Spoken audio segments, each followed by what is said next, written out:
talk us through the whole fusion aspect of things. How did the whole company come about? And I mean, it's not very long ago that it came about. So what was the mindset when you guys came together with this whole brainchild? Well, it really, the whole fusion concept started, we only launched it 6 months ago, but it really started probably 2 years ago. And it all came from the idea of having a classic Star Trek shirt as a rash guard. We kicked around the idea, we're like, wouldn't this be really cool to have the red shirt from the original series as a rash guard? Wonder why somebody hasn't done that. And so we looked it up, and of course nobody had done it at that time. And my background is as a buyer. I was in the toy industry for years, so it was really easy. We had those connections, and we were able to connect the dots together with the licensing side of it, and then put that together with the apparel side of it that we were used to manufacturing. Chris and I come from kind of nerds as kids growing up, and as obviously we're nerds in our adulthood as well. So all this stuff has been pretty ingrained in us as kids growing up. Star Wars, Star Trek, Street Fighter, all of it. So we've had continual ideas of wonderful things we wanted to do, and Star Trek seemed like the great place to start. So starting with Star Trek. Yeah, that was the There's first. obviously numerous licenses that you've gotten since then. Mm-hmm. What was the whole concept to move forward from Star Trek? What was the mindset of who are we going to go after next? Well, we really wanted to appeal to, first of all, people like ourselves. We thought our mid-30s, which we were at the time, maybe a little older now, but we thought that was really the demographic, because when you're 20, maybe you're training jiu-jitsu, you're going crazy, but you don't necessarily have any money, right?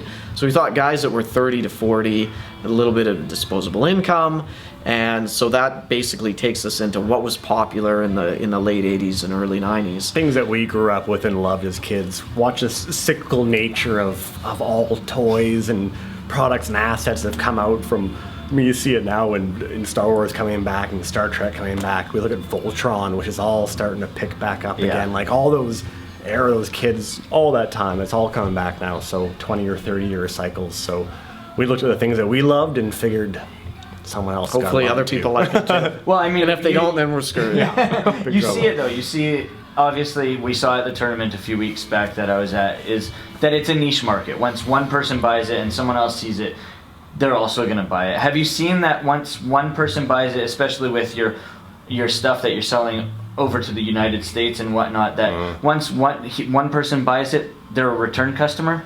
Absolutely. So far. Yeah. And it kind of gets into the clubs there, right? So you'll see one person at a club will buy it, and then other people at the same club will buy not the same one, not the same item, but they buy something similar, right?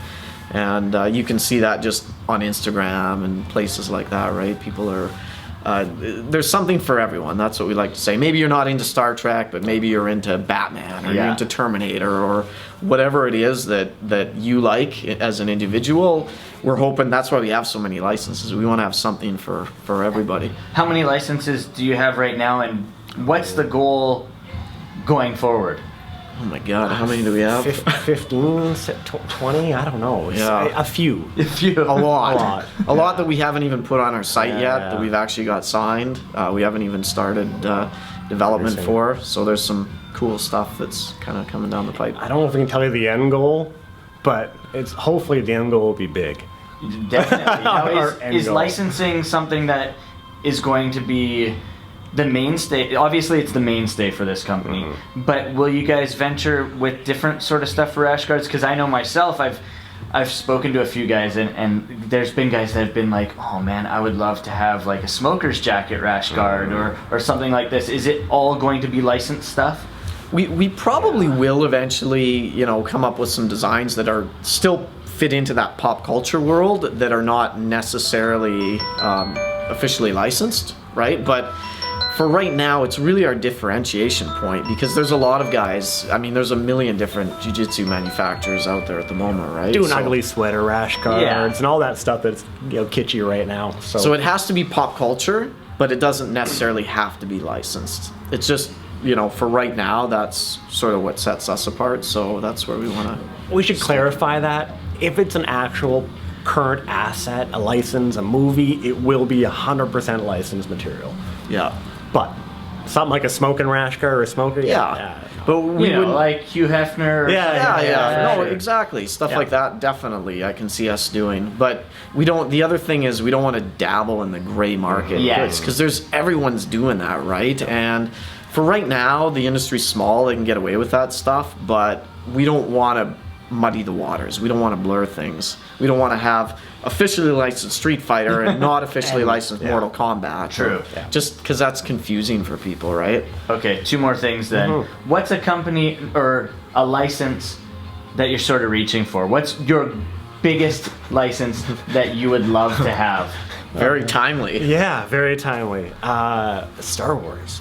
Ultimately, that is truly the big licensed end goal. It's just been a bit of a struggle, but we're still at it. Still working on it. Yeah, we've been in touch with the folks at Lucas. They're notoriously difficult to get a hold of, but Especially at this time. And busy. yeah, And they're very busy. So This whole year, I mean, they've just been going gangbusters, right? Yeah. I mean, they're making up for the last 20 years right Exactly. now. But we've met with Disney a few times, and we're crossing the fingers, and then we just have to figure out how to pay for it. Now you said hopefully the end goal is huge. That's the goal. 2016, what do you hope to get out of 2016? 2016. Well, we're just looking to expose our brand to as many people as possible. I think that's probably exactly. our goal for the year, right? We're going to get out there, do a lot of tournaments, sponsor a lot of events. We're going to do a contest where we're going to start sponsoring fighters, athletes. We're going to launch that in January and try and get some interest out of that. We've already got a lot of interest, but we were talking downstairs. We're going to do a few cons over here and in the U.S. as well. Try and open a different segment of marketing, different clientele base. So yeah, New York Comic Con for sure. We'll do local. We'll do Vancouver, maybe Calgary, Edmonton. Yeah, Cool. Yeah, just getting the word out there. Because like I say, people love it once they see it, right? It's just a matter of getting them to see it.